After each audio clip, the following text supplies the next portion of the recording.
करवा चौथ की व्रत कथा आइए जानते इस वीडियो में। करवा चौथ के दिन भगवान गणेश, भगवान शिव, माता पार्वती और चंद्रदेव की विधि विधान के साथ पूजा की जाती है।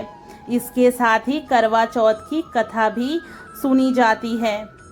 पति की लंबी उम्र की मंशा से किए जाने वाला करवा चौथ का व्रत इस वर्ष 1 नवंबर 2023 को बुधवार के दिन रखा जाएगा। करवा चौथ व्रत का हिंदू धर्म में बहुत ही अधिक महत्वपूर्ण है। इस दिन विधि विधान के साथ पूजा अर्चना की जाती है और करवा चौथ की कथा सुनी जाती है। इस व्रत को कुंवारी कन्या भी रखती हैं। वे अच्छे वर की कामना के लिए करवा चौथ का व्रत करती हैं।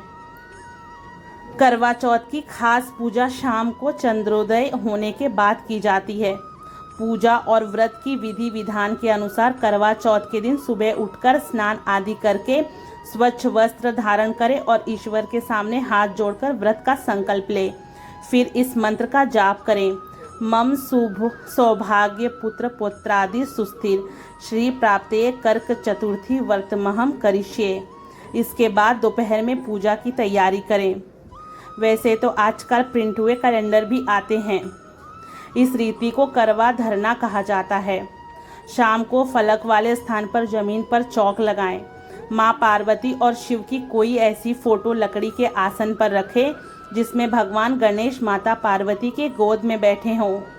अब पूजा की थाली सजाएं और थाली में दीपक, सिंदूर, अक्षत, कुमकुम, रोली तथा चावल की बनी मिठाई या सफ़ेद मिठाई रखें। इसके बाद कोरे करवा में जल भरकर पूजा में रखें और माता पार्वती को श्रृंगार सामग्री चढ़ाएं। इसके बाद माँ पार्वती, भगवान गणेश और शिव के साथ चंद्रदेव की आराधना करें। फिर करवा चौथ व्रत कथा सुने और पढ़ें। चंद्रमा के निकलने पर छलनी से जल में चंद्रमा को देखें। फिर चंद्रमा की पूजा करें और उनको अर्घ्य दें। उसके बाद अपने पति की लंबी आयु की कामना करें। इसके बाद पति के हाथ से पानी पीकर या निवाला खाकर अपना व्रत संपन्न करें। फिर अपने बड़ों के पैर छूकर उनका आशीर्वाद लें। करवा चौथ को प्रचलित कथा वीरावती और उसके 7 भाइयों की है, जो इस प्रकार है। प्राचीन काल में इंद्रप्रस्थ में वेद शर्मा नामक का एक विद्वान ब्राह्मण रहता था।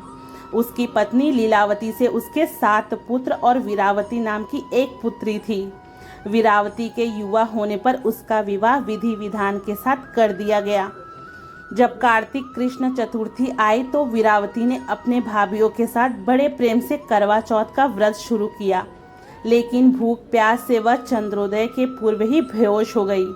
बहन को बेहोश देखकर 7 भाई व्याकुल हो गए और इसका उपाय खोजने लगे। उन्होंने अपनी लाडली बहन के लिए पेड़ के पीछे से जलती मशाल का उजाला दिखाकर बहन को होश में लाकर चंद्रोदय होने की सूचना दी, तो उसके विधि पूर्वक पूजन और अर्घ्य देकर भोजन कर लिया। ऐसा करने से उसके पति की मृत्यु हो गई।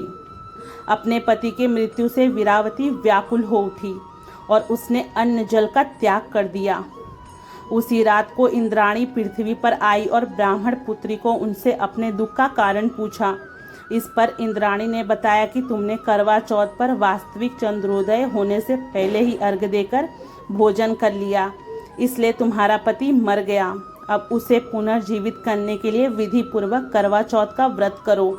मैं उस व्रत के ही पुण्य प्रभाव से तुम्हारे पति को जीवित करूंगी। वीरावती ने 12 मास की चौथ सहित करवा चौथ का व्रत पूर्ण विधि के अनुसार किया, तो इंद्राणी ने अपनी प्रतिज्ञा के अनुसार प्रसन्न होकर चुल्लू भर पानी उसके पति के मृत शरीर पर छिड़क दिया। ऐसे करते ही उसका पति जीवित हो उठा और घर आ गया। इसके बाद वीरावती अपने पति के साथ वैवाहिक सुख भोगने लगी। समय के साथ उसे पुत्र, धन्य, धान और पति की दीर्घायु का लाभ मिला। दोस्तों, अगर मेरी वीडियो आपको अच्छी लगी हो तो उसे एक लाइक ज़रूर कर दीजिए और मुझे कमेंट बॉक्स में बताइए कि मेरी वीडियो कैसी लगी। तब तक मिलते हैं दूसरे वीडियो में। बोलो करवा मात की जय।